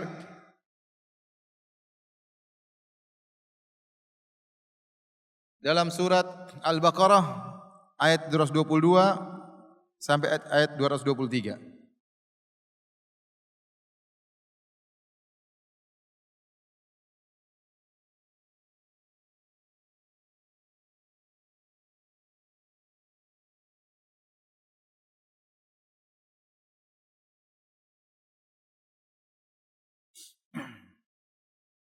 Allah Subhanahu wa taala berfirman, "Wa yas'alunaka 'anil mahid." Dan mereka bertanya kepada engkau tentang haid. "Qul huwa adzan fa'tazilun nisaa fil mahid." Katakanlah bahwasanya haid itu adalah kotoran. Maka tinggalkanlah para wanita, ya, jauhi haid mereka. "Wala taqrabuhunna hatta yatahurn." Dan jangan gauli mereka sampai mereka suci. "Fa idza tatahharna fa'tuhunna min haitsu amarakumullah." Kalau mereka sudah bersuci, bertaharah, maka datangilah mereka sesuai dengan perintah Allah Subhanahu wa taala. Innallaha yuhibbut tawwabina wa yuhibbul mutatahhirin. Sungguhnya Allah mencintai orang-orang yang senantiasa kembali bertobat kepada Allah. Wa yuhibbul mutatahhirin, dan Allah mencintai orang-orang yang bersuci. Nisaukum harthul lakum fa'tu harthakum anna syi'tum. Sungguhnya istri-istri kalian adalah sawah ladang bagi kalian. Maka datangilah sawah ladang kalian anna syi'tum, kapan saja kalian mau dan bagaimanapun caranya. Para hadirin dan hadirat yang dirahmati oleh Allah Subhanahu wa taala, ayat ini berkaitan tentang haid dan juga tentang adab dalam berhubungan biologis antara seorang suami dan istri. Ayat ini, ya, asbabun nuzulnya karena pertanyaan para sahabat tentang sikap-sikap orang Yahudi terhadap para wanita. Kalau antum baca dalam Perjanjian Lama dalam Kitab Al-Imamat, saya punya ada di sini, bagaimana kerasnya orang Yahudi terhadap wanita yang haid. Mau dibacakan Alkitab? Antum bisa lihat dalam Kitab Al-Imamat 15 ayat 20 dan seterusnya. Saya bacakan contohnya. Apabila seorang perempuan mengeluarkan lelehan dan lelehannya itu adalah darah dari auratnya, ia harus 7 hari lamanya dalam cemar kainnya, dan setiap orang yang kena padanya menjadi najis sampai matahari terbenam. Orang kalau kena perempuan tersebut jadi najis sampai matahari terbenam. Segala sesuatu yang ditidurinya selama ia cemar kain menjadi najis. Kalau wanita tersebut duduk di kasur tersebut jadi najis. Sampai kapan? Sampai matahari terbenam. Setiap orang yang kena kepada tempat tidur perempuan itu haruslah mencuci pakaiannya, membasuh tubuhnya dengan air, dan ia menjadi najis sampai matahari terbenam. Istri antum haid duduk di kasur, kasurnya jadi najis. Istri antum udah pergi, ente duduk, ente juga najis. Ente harus mandi sampai apa? Matahari terbenam. Ini sikap yang keras dari orang-orang Yahudi. Oleh karenanya waktu Rasulullah SAW, jadi orang Yahudi itu punya sikap ekstremis dalam beribadah, dalam bersuci. Oleh karenanya waktu Rasulullah SAW, waktu Lebaran, Rasulullah SAW menyuruh Aisyah untuk menonton orang-orang Habasyah yang sedang bermain-main di Masjid Nabawi, main-main perang-perangan. Seakan-akan itu permainan, tapi dibolehkan. Maka Rasulullah SAW mengatakan, "Lita'lamal yahud anna fi dinina fusha." Agar orang-orang Yahudi tahu bahwasanya dalam agama kita ada kelonggaran. Isyarat dari Nabi bahwasanya orang-orang Yahudi itu mereka agak ekstrim dalam melaksanakan syariat. Ya. Di antaranya sikap mereka terhadap wanita yang haid. Kalau wanita haid tadi, dia tidak boleh makan bareng, tidak boleh duduk bareng, nanti malam baru boleh. Pagi sampai malam tidak boleh. Kalau dia duduk di kursi jadi najis. Kalau kita duduk di bekas dudukannya, kita pun jadi najis, harus mandi sampai terbenam matahari. Dan ini sesuatu yang berat. Oleh karenanya ditanyalah kepada Nabi sallallahu alaihi wasallam. Kata Anas bin Malik radhiyallahu anhu, "Annal yahuda kanu idza hadatil mar'atu minhum akhrajuha minal bait." Sungguhnya orang Yahudi itu kalau ada seorang wanita yang haid di antara mereka dikeluarkan dari rumah. Nanti malam baru boleh masuk. Walam yuakiluha walam yusyaribuha. Tidak diajak makan bareng, tidak diajak minum bareng. Walam yujami'uha fil buyut, dan tidak diajak digauli oleh suami-suaminya. Artinya bukan cuma tidak ajak digauli, bahkan tidak boleh tinggal dalam rumah. Fasu'ila Rasulullah sallallahu alaihi wasallam an dzalik. Maka Rasulullah SAW ditanya akan hal ini. Fa anzalallahu hadhil ayah, maka turunlah ayat ini, ya. Bahwasanya turun ayat tentang masalah wanita haid, ya. Wanita haid tidak boleh digauli hanya pada tempat haidnya. Adapun sisi yang lain, ya, dicumbui, yang penting jangan sampai berhubungan di kemaluannya karena lagi berisi darah yang kotor, dia sedang haid. Adapun yang lainnya duduk bareng, makan bareng, tidur bareng enggak jadi masalah. Maka Rasulullah SAW berkata, "Jami'uhunna fil buyut." Kata Rasulullah SAW, biarkan mereka tinggal wanita haid dalam rumah. Mau digauli silakan, tapi jangan pada tempat tersebut. "Wasna'u kulla syai'in illa nikah." Kata Nabi, lakukan segala sesuatu terhadap istrimu yang haid, cuma satu yang tidak boleh, jangan digauli di kemaluannya, itu saja. Yang lainnya boleh. Yang lainnya boleh. Dalam rangka Rasulullah SAW membantah pemahaman orang-orang Yahudi.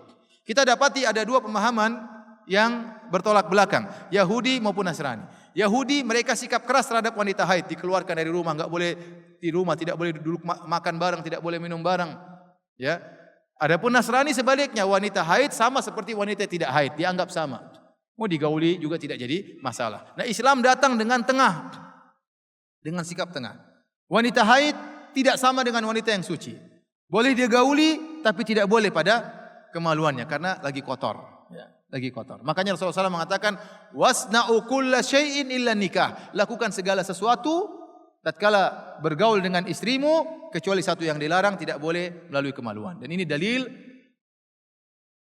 asal dalam berhubungan antara suami istri boleh dengan gaya apa saja. Mohon maaf ya.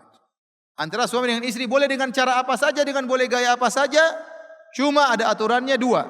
Tatkala sedang haid tidak boleh di kemaluannya, dan juga tidak boleh di duburnya. Itu saja. Selain itu apa saja boleh. Ya, hukum asal boleh. Tidak ada orang boleh mengharamkan, oh tidak boleh gaya ini, tidak boleh begini kecuali ada dalilnya. Dan dia tidak punya dalil. Ini tidak punya dalil. Taib. Nah, Allah menjelaskan masalah wanita yang haid. Ya. Kata Allah, fa'tazilun nisa'a fil mahid. Kalau dia sedang haid maka jangan digauli di kemaluannya. Kemudian hatta yatahurn, sampai dia suci.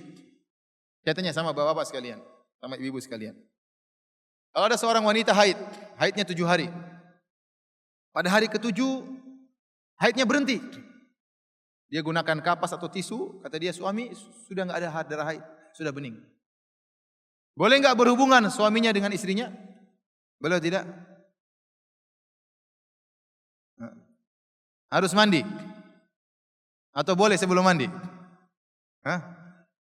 Boleh mandi. Boleh sebelum mandi? Yang benar. Boleh digauli sebelum mandi, haidnya sudah berhenti. Boleh enggak digauli sebelum mandi? Yang bilang boleh angkat tangan. Oh, ada yang boleh, 2 orang. Mantap ya. Mantap salahnya ya. Enggak boleh ya, enggak boleh. Enggak boleh ya. Ya. Ustaz, gimana kita mau mandi air lagi mati, Ustaz? Mau tunggu sampai pam nyala gimana? Sementara suami sudah puasa selama seminggu, gimana? Ya tayamum. Ada tayamum ya. Makanya Allah mengatakan hatta yatuhurn fa idza tatahharna. Kalau mereka sudah bersuci, sudah mandi junub baru boleh digauli ya. Kemudian kata Allah Subhanahu wa taala, "Innallaha yuhibbut tawwabin wa yuhibbul mutatahhirin." Kemudian kata Allah, "Nisa'ukum harthul lakum." Ingatlah istri-istri kalian adalah sawaladang bagi kalian. Ini berarti anjuran istri-istri kita dinamakan sawaladang oleh Allah Subhanahu wa taala. Kemudian kata Allah, "Fa'tu harthakum anna syi'tum." Datangilah istri kalian, sawaladang kalian bagaimanapun kalian sukai. Ya. Ibnu Abbas menafsirkan ayat ini lailan au naharan. Kalau istri sudah bersih, seorang suami boleh mendatangi istrinya kapan saja, siang atau malam, terserah. Tidak ada waktu yang terlarang. Boleh enggak Ustaz jam 3 malam? Boleh jam 3 malam. Boleh enggak jam 3 sore? Jam 3 sore boleh. Jam 4:30 boleh. Tidak ada waktu yang terlarang. Kalau seorang suami ingin menggauli istrinya jam 1 malam, boleh. Dan saya sangat berharap para istri memperhatikan hal ini. Masalah melayani suami. Ingat ya, bahwasanya para suami punya hasrat. Dan hasrat tersebut tidak menerima penundaan. Tidak menerima apa? Penundaan. Kalau lapar kita masih bisa bertahan. Tapi kalau hasrat maka segera dipenuhi. Oleh karena Nabi SAW menjelaskan, jika seorang di zaman Nabi berbicara, kalau seorang tatkala jalan di jalan tiba-tiba dia melihat seorang wanita, dia tertarik, maka segera dia datangi istrinya. Karena apa yang dia cari ada pada istrinya. Itu di zaman Nabi orang pada berjilbab semua. Sekarang zaman sekarang, coba. Fitnah di mana-mana ya akhi. Seorang laki sulit menjaga pandangannya. Di HP-nya saja banyak fitnah, di jalan-jalan banyak fitnah, apalagi para wanita kalau sudah keluar dia berhias secantik-cantiknya, seindah-indahnya, kemudian suami kita lihat. Kemudian suami kita rindu sama kita, kita pulang, kita bilang kita tidak siap, repot. Oleh karenanya masalah ini Rasulullah SAW sangat perhatian masalah ini. Sampai Rasulullah SAW menjelaskan dalam hadisnya, ya. Wa in kanat ala tanur, kata Nabi, jika seorang suami ingin menggauli istrinya, maka hendaknya istrinya bersiap. Meskipun istrinya sedang masak, kata Nabi SAW. Meskipun istrinya sedang membakar roti di panggangan. Bahkan kata para ulama, meskipun rotinya hangus, jangan peduli, enggak apa-apa.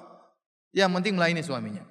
Dalam riwayat yang lain kata Nabi SAW, wa in kanat alal qatab, meskipun sang suami, meskipun sang istri sudah berada di atas pelana onta, mau pergi, tiba-tiba suaminya bilang tunggu dulu, sini balik, maka dia harus turun. Meskipun istrinya sudah stop taksi, sudah naik taksi, sebentar, sudah taksinya suruh pergi, bayar, sini. Karena masalah ini tidak menerima penundaan. Makanya Nabi SAW mengatakan, idza da'a ar-rajulu imra'atahu ila firashihi fa'abat fabata ghadban la'anathal malaikatu hatta tusbih. Jika seorang lelaki mengajak istrinya berhubungan, terus istrinya menolak tanpa ada alasan, kemudian suaminya tidur dalam kondisi marah, maka wanita ini dilaknat oleh para malaikat. Hati-hati, tidak boleh.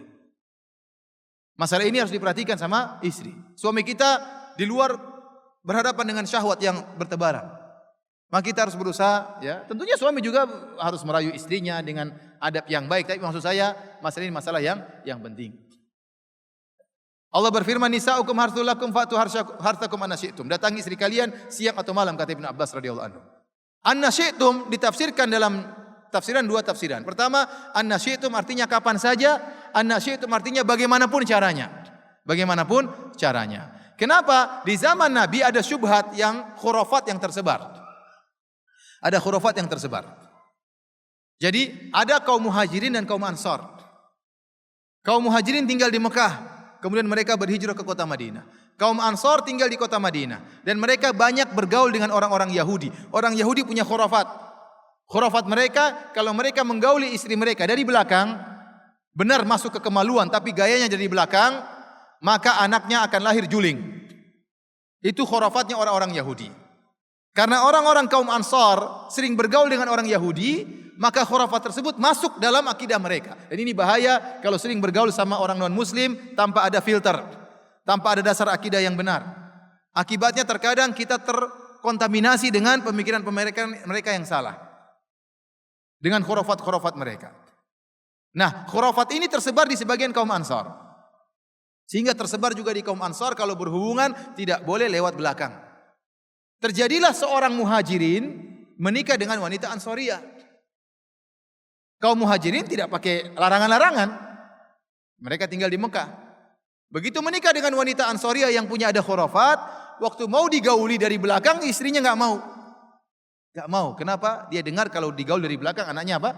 Juling. Maka dia pun wanita ini mengatakan, "Tunggu dulu, berhenti dulu. Saya mau tanya kepada siapa? Rasulullah sallallahu alaihi wasallam." Maka akhirnya wanita ini bertanya kepada Nabi sallallahu alaihi wasallam. Maka turunlah firman Allah Subhanahu wa taala, "Nisa'ukum harthul lakum fa'tu harthakum anna syi'tum." Istri-istri kalian adalah sawah ladang bagi kalian. Datangilah sawah ladang kalian bagaimanapun caranya, enggak jadi masalah. Yang dilarang cuma dua. Jangan digauli di kemaluannya tatkala sedang haid dan tidak boleh digauli dari dubur. Karena terlaknat orang yang menggauli istrinya dari dubur. Kalau haid saja yang kotorannya hanya temporal, hanya sebentar, itu diharamkan. Bagaimana dengan kotoran di dubur yang ada terus tidak pernah ada hilangnya? Maka ini hukumnya haram. Adapun selain itu, gaya apapun, cara apapun, hukumnya halal. Hukumnya halal. Tidak boleh kita mengharam-haramkan sesuatu yang dihalalkan oleh Allah Subhanahu wa taala. Jadi para hadirin hadirat yang dirahmati Allah Subhanahu wa taala, seorang tatkala bergaul dengan istrinya silahkan dia bergaul dengan yang dia sukai, ya, dengan cara apapun karena itu dihalalkan oleh Allah Subhanahu wa taala. Ada beberapa faedah yang kita ambil dari ayat ini. Yang pertama para hadirin, Allah menamakan bahwasanya istri kita sebagai harth, yaitu sawah ladang. Sawah ladang adalah tempat kita untuk bercocok tanam dan ada hasilnya. Ini menunjukkan tempat berhubungan adalah di sawah ladang tersebut, tidak boleh dari dubur. Karena dubur bukan sawah ladang, tapi tempat kotoran. Maka haram bagi seorang yang berhubungan dengan istrinya lewat dubur. Hukumnya haram. Kemudian Allah menamakan istri kita dengan sawah ladang. Maka hendaknya kita perhatikan sawah tersebut. Ya. Kita sirami, jangan dibiarkan kering. Jangan dibiarkan apa? Kering. Ingat, seorang suami punya hasrat, wanita juga punya hasrat. Jangan sampai dia tersibukkan sehingga dia lupa untuk memenuhi kebutuhan biologis istrinya. Sawah ladang harus diurus, jangan sampai kering. Kemudian tatkala dinamakan dengan sawah ladang, berarti kita harus menanam sebanyak-banyaknya. Berusaha untuk memperbanyak isi sawah ladang tersebut. Berbanyak sawah ladang atau berbanyak isinya? Bapak-bapak, memperbanyak isinya atau memperbanyak sawah ladangnya? Memperbanyak isi sawah ladang. Masalah sawah ladang urusan lain. Berbanyak isi sawah ladang. Maka ini anjuran kata para ulama untuk berbanyak anak. Makanya Nabi SAW mengatakan tazawwajul wadudal walud fa inni mukatsirun bikumul umama yaumal qiyamah. Nikahilah wanita yang subur dan penyayang. Karena aku bangga dengan jumlah yang banyak pada hari kiamat di hadapan nabi-nabi yang lain. Seorang berusaha punya anak yang banyak. Anak 2, 3, 4, 5, 6, 7. Subhanallah, saya punya anak sudah 5. Ya. Qadarullah semuanya dilahirkan dengan operasi. Setelah kelima ditutup, nggak boleh lagi. Sudah bisa 5 tuh alhamdulillah. Banyak orang baru 2 sudah ditutup. Ada yang 3 tutup. Alhamdulillah saya 5 kali operasi istri saya, alhamdulillah. Ya. Lihat anak 5 saya senang sekali dan saya ingin punya anak lebih banyak. Anak banyak itu enak.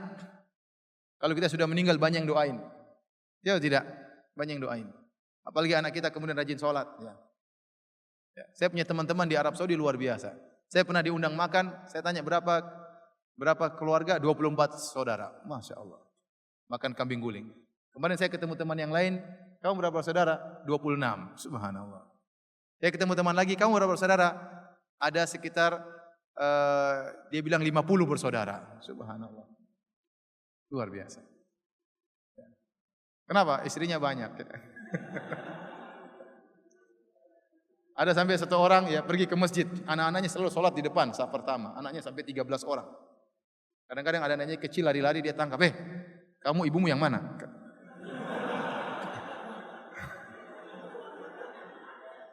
Jadi kalau kita sudah meninggal ya, tidak ada yang tulus mendoakan kita seperti anak kita.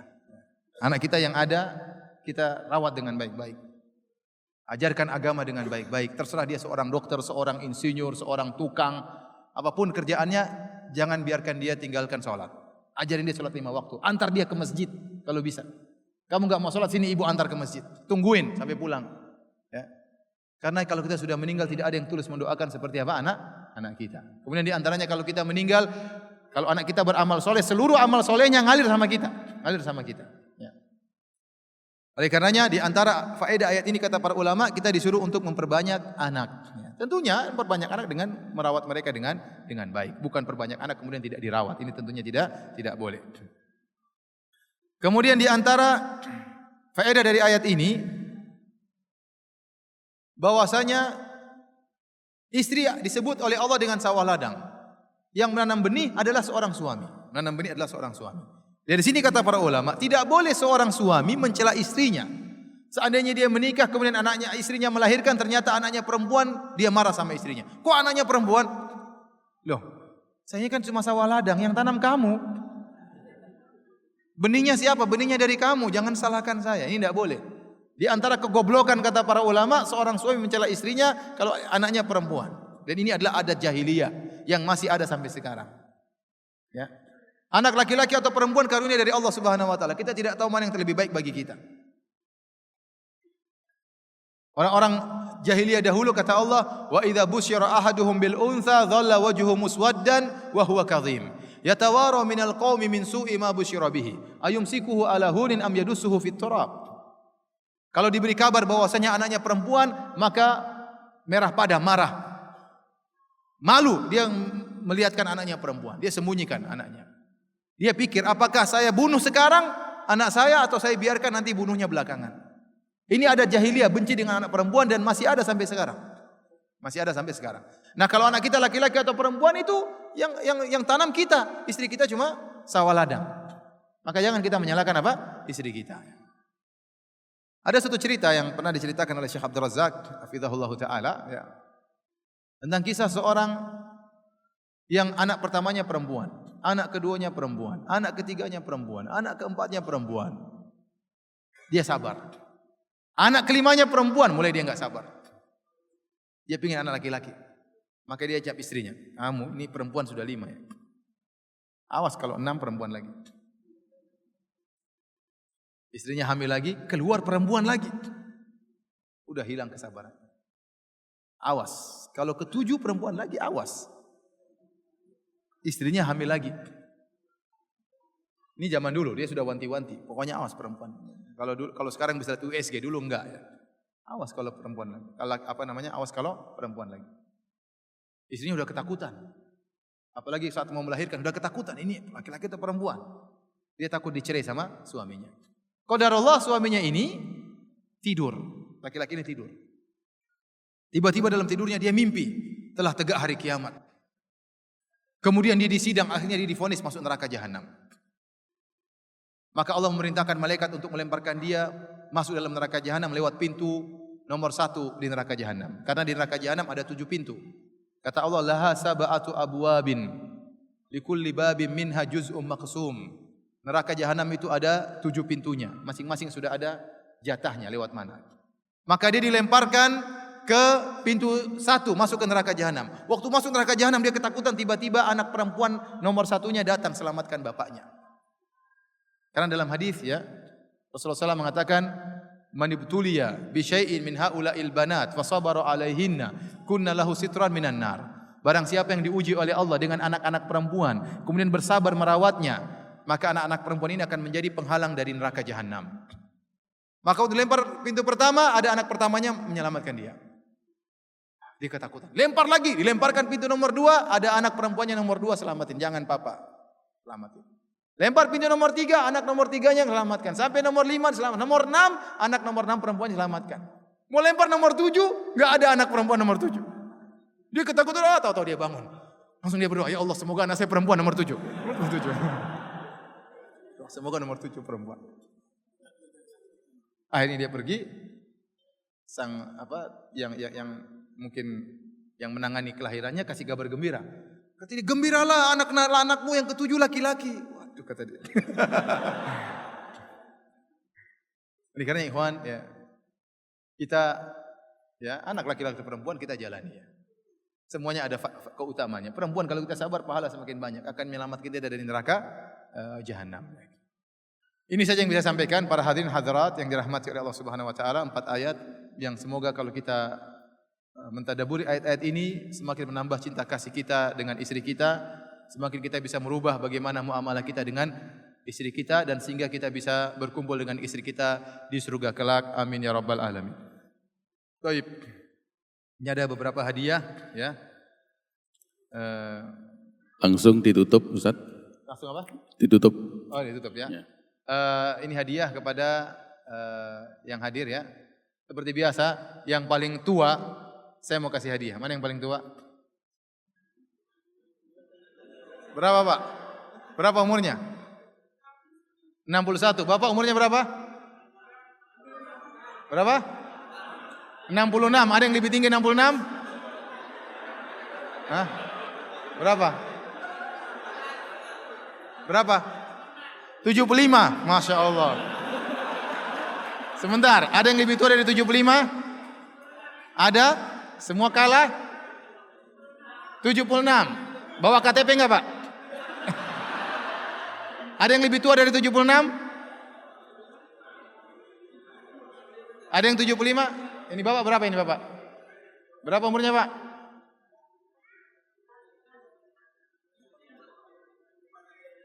Berapa umurnya Pak?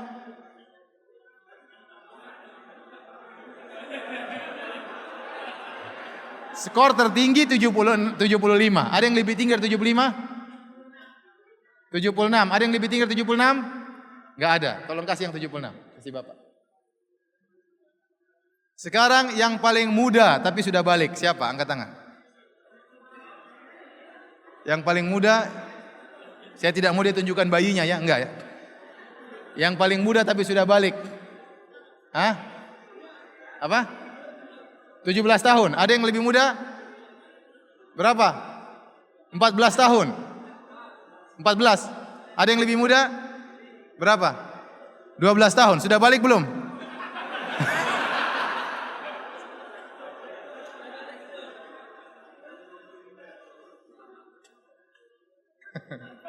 Ini nggak enak tapi saya mau bilang tapi nggak enak. Yang paling tua belum nikah siapa?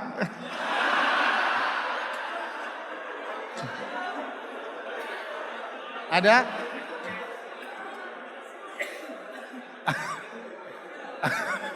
Belum nikah 2 kali katanya. Gak ada ya? Hah? Masih banyak hadiah nih ya. Yang paling jauh datangnya, saya angkat tangan. Yang paling jauh. Yang paling jauh siapa datang? Untuk pengajian. Siapa yang paling jauh? Dari mana? Boleh sebut yang paling jauh mana? Dari mana? Semarang. Saya bukan tanya asal ya. Tapi tinggalnya di mana paling jauh? Nganjuk, ada yang lebih jauh? Hah? Surabaya sama Nganjuk lebih jauh mana? Nganjuk. Yang lebih jauh dari Nganjuk mana? Apa? Bojonegoro. Hah? Nganjuk. Nganjuk satu orang aja mewakili. Silakan dari Nganjuk.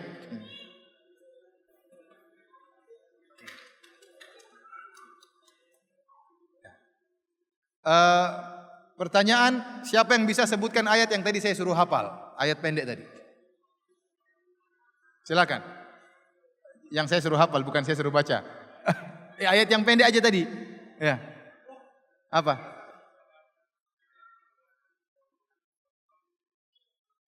Bainakum. Masya Allah. Wala tansaul fadla bainakum. Jangan lupa jangan tinggalkan berbuat yang terbaik dengan istri atau dengan suami. Silakan. Masya Allah.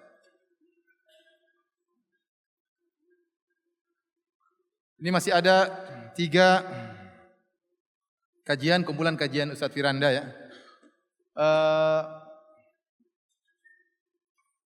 Yang paling depan-depan aja lah. Biar demikian saja ya kajian kita. Alhamdulillah kita bersyukur kepada Allah Subhanahu wa taala dan juga kita berterima kasih kepada pemilik masjid dan juga kepada pejabat-pejabat pemerintah yang memudahkan kajian kita. Semoga kajian kita ini dicatat sebagai amal kebajikan dan semoga mereka dibalas dengan kebaikan yang sebesar-besarnya di sisi Allah Subhanahu wa taala. Kurang lebihnya saya mohon maaf. Kita tutup dengan kafaratul majlis. Subhanakallahumma bihamdik asyhadu alla ilaha illa anta astaghfiruka wa atubu ilaik. Assalamualaikum warahmatullahi wabarakatuh.